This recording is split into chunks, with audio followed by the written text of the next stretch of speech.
పేరు మళ్ళీ సోషల్ మీడియాలో వైరల్ అయింది. యువ క్రికెటర్ తిలక్ వర్మతో డేటింగ్ అంటూ వచ్చిన పుకార్లు అభిమానుల్లో చర్చనీయాంశమయ్యాయి. అయితే ఈ వార్తల్లో నిజం లేదని సినీ వర్గాలు స్పష్టం చేశాయి.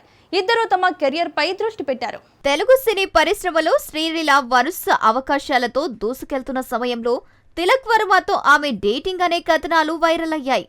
సోషల్ మీడియాలో ఫాలో అవ్వడం, మ్యాచ్ సమయంలో తల్లి కనిపించడం వంటి విషయాలు ఈ ప్రచారానికి ఊతమిచ్చాయి. కానీ తాజా సమాచారం ప్రకారం ఇద్దరి మధ్య ఎలాంటి ప్రేమ వ్యవహారం లేదు. శ్రీలీల తెలుగు, హిందీ ప్రాజెక్టులతో బిజీగా ఉండగా తిలక్ వర్మ భారత జట్టులో స్థానం బలపరుచుకోవడానికి కష్టపడుతున్నాడు. సెలబ్రిటీల చిన్న విషయాలు కూడా పెద్ద వార్తలుగా మారుతున్న నేపథ్యంలో ఈ పుకార్లు అనవసరంగా ట్రెండ్ అయ్యాయి. ఇద్దరు అభిమానులు ఊపిరి పీల్చుకున్నారు.